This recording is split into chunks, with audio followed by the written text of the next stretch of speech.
Hello there, Lunar Squadron. Welcome back to the channel. Today we are back with another Jedi Fallen Order video for you guys. First off, we just wanted to say that we were so grateful for the positive reception from our first Jedi Fallen Order video a few weeks ago, so we thought that you guys would really enjoy another one. We all loved playing through Jedi Fallen Order. Nick and I especially had such a great time with this game. At the forefront of the gameplay for Jedi Fallen Order was the lightsaber. Lightsaber combat really permeated the game, as you guys all know. However, this is one feature in the game which really could be amped up to the next level in Jedi Fallen Order II and really take that game to the next level. Nick and I have a model which we think reasonably could be implemented in the next game, something that we can all look forward to with the next iteration of Cal Kestis' story.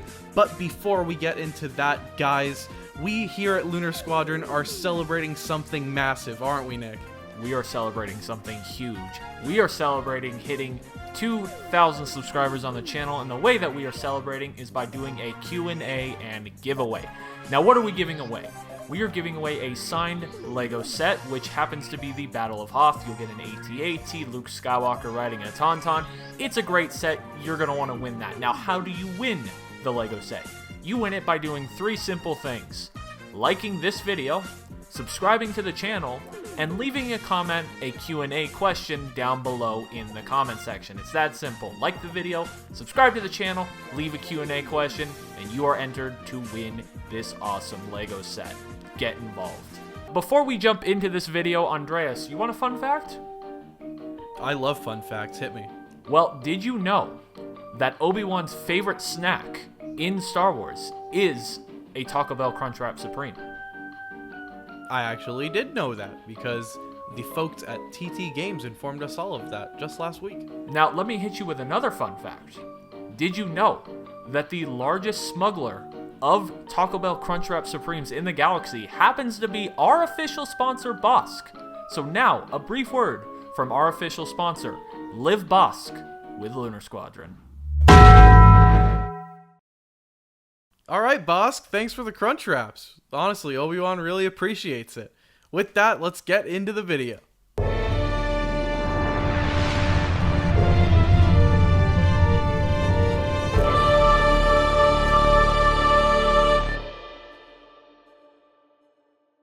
Alright, now before we talk about where we'd like the series to go, I think it is most instructive to talk about, where we're coming from here with Jedi Fallen Order. As you guys all know, the skill tree in Jedi Fallen Order was pretty basic. It had 3 different, lanes that you could travel. There was Force, Lightsaber, and Survival.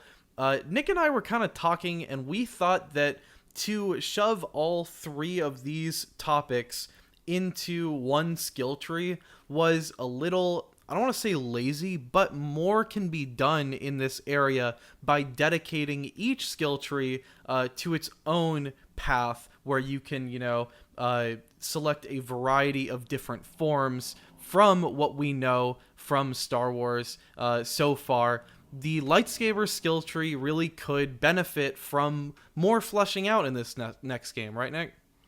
Yeah, when it comes to the lightsaber combat in Jedi Fallen Order, it was pretty basic in nature. It was very reminiscent of the combat system in, say, Dark Souls or Bloodborne, for example. It was a very heavy combat system, a lot of weight behind the strikes, but the animations were pretty stock. You would get the same animations, and when it came to the actual gameplay itself, it really just consisted of blocking, some parrying, and just attacking or dodging out of the way. It wasn't very in-depth. Now, going into Jedi Fallen Order 2, not only does the story need to take this game to the next level, we here believe that the combat and the gameplay itself needs to be taken to the next level in order to warrant a sequel. No reason to do a sequel if you aren't trying to improve on what you've done already. So, in order for the sequel to be successful, in our opinion, we think the lightsaber combat needs to be improved. Now, what is the model we are proposing when it comes to improving the combat system in this game? We are suggesting something very similar to the combat system in Ghost of Tsushima. For those of you who have not played Ghost of Tsushima, the way the sword combat works in that game is actually one of the more in-depth combat systems I have ever used in a game. So the way the combat is broken down is it's broken down among stances. There are different types of stances in the game. There's the stone stance, the wind stance, the water stance, and the moon stance. And each stance is effective against a particular type of enemy. For example, if you want to use the wind stance, you would use that against spearmen, as it is the most effective stance against that type of enemy. It's the best to use when you're trying to stagger that particular enemy and defeat them.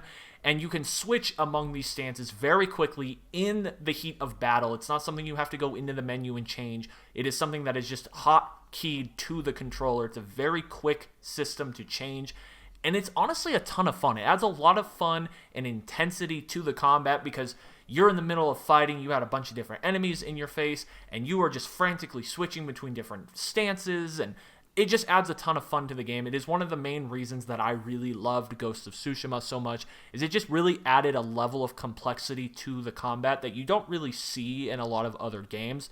A lot of other games these days, the combat, especially when it comes with a sword-like object, is very hack and slash, and it really felt like the developers behind Ghost of Tsushima took a lot of time in making their combat system flushed out and very unique and very fun, and it is something that we here at Lunar Squadron believe could be used in Jedi Fallen Order because there are various different types of forms when it comes to lightsaber combat.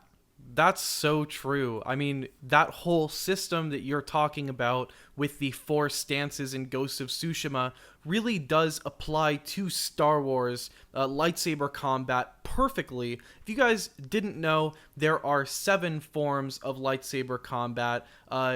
Each form has its own characteristics. We really do think that Jedi Fallen Order could run with this entire model and have a general lightsaber skill tree, which might break down to 7 sub-skill trees where you could develop skills from each form. You could go all in on one form. Let's say you decide that you want to be all up in people's faces. You want to be aggressive. Go with Form 4. Throw all of your, skill... what were they called in Jedi Fallen Order? Skill points. You throw all your skill points into that one area. Or you could start to blur the lines between the forms, pick something that is completely unique to your character. Instead of everybody having the same lightsaber moves available throughout the game, it would give you a reason to go back and play through the game. And just like you said, Nick, with Ghost of Tsushima, it would really help with diversifying the combat experiences in the game. You're coming up against a certain type of enemy, a certain encounter. You might want to go with a different form. If you're coming up against somebody with a blaster, Form 3, Soresu combat would really suit you well because it's a more defensive stance, which does perfectly against blasters. This whole system would give this game a ton of replay value, and it would really flesh out the combat with a lot of nice new animations that you might not even see until you play through the game a few more times, right? Yeah, that exactly what you just said is what made Ghost of Tsushima such a fresh game every time you played it, is because each different stance presented a whole new type of animation. You got completely different animations from stance to stance, so the combat was always evolving and changing based on the situation that you were in, because you were getting these different animations, and each stance had its own type of abilities. You could do different types of combos, you could hit different types of buttons that would give you different animations and staggers, and it just made the combat so fresh, so clean, so diverse, unique, something that absolutely can happen in Star Wars Jedi Fallen Order 2. If you remember, in the original Jedi Fallen Order, the Purge Troopers, there were, 4 or 5 different types of Purge Troopers that had different types of weapons and ways they would attack. Would this not be a perfect way, if they plan on including Purge Troopers in Jedi Fallen Order 2, which there's no reason to believe they wouldn't, since they were designed specifically for this franchise. So if they plan on including them in the sequel, then being able to use different types of stances and forms to attack and defend yourself against these different types of Purge Troopers would be the type of feature that would help take the gameplay to that next level instead of just those same stock standard animations that you got over and over and over when you were in combat in the original Jedi Fallen Order. Yeah, and in Jedi Fallen Order, I don't know if you remember, but there's that one point where you can start, using your double blade, but it's a very limited way that you can do that, where, you have certain attacks where you separate the double blade. I know a lot of people were disappointed that you couldn't just do a dedicated, always double blade out style with a completely different animation set. I think what people were at a deep level really wanting out of this game when they were expressing that shortcoming was that they wanted to develop their own style of lightsaber combat. Everybody, when you dream about being a Jedi, you really do think about, do I want to use two lightsabers, double-bladed, one saber, and what sort of form do I want to take up when I'm fighting? These are things that Star Wars fans like you and I geek out about all the time. When we're whacking each other with our plastic lightsabers, we're always thinking, what form would I be using? Give us an outlet for that. Like, give us something to look forward to and really flesh out the lore in Star Wars when it comes to lightsaber combat in Jedi Fallen Order 2. I just think it'd be a great time. Yeah, it really would. And then you could imagine individual skill trees, like you said, for each form where you can get better and better at that particular form and master that form.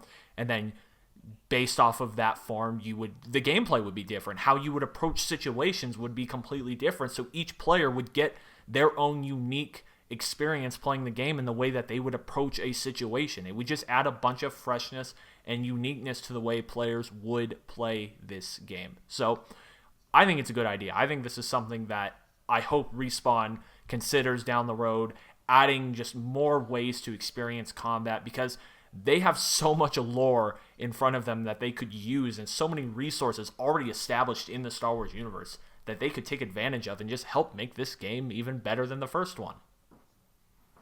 I completely agree.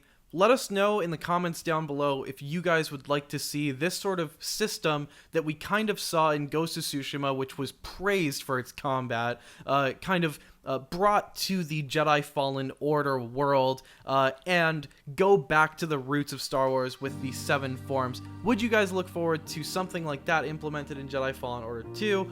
Or do you think this is just a crazy idea and you would much prefer cookie cutter animations in your game? Also, let us know if you guys are looking forward to more Jedi Fallen Order content. If you guys have more ideas of what you'd like to see Nick and I talk about by way of Jedi Fallen Order, those ideas are always welcome in the comments section down below. Also, do not forget to get involved in our 2,000 subscriber celebration at Lunar Squadron. First and foremost, thank you to all the subs who are watching this video right now. We appreciate all of you, and don't miss out on the giveaway. Comment a Q&A question down below for a chance to win a signed Lego set signed by yours truly, Nick and Andreas. That's gonna do it for this one, and we will see you all next time.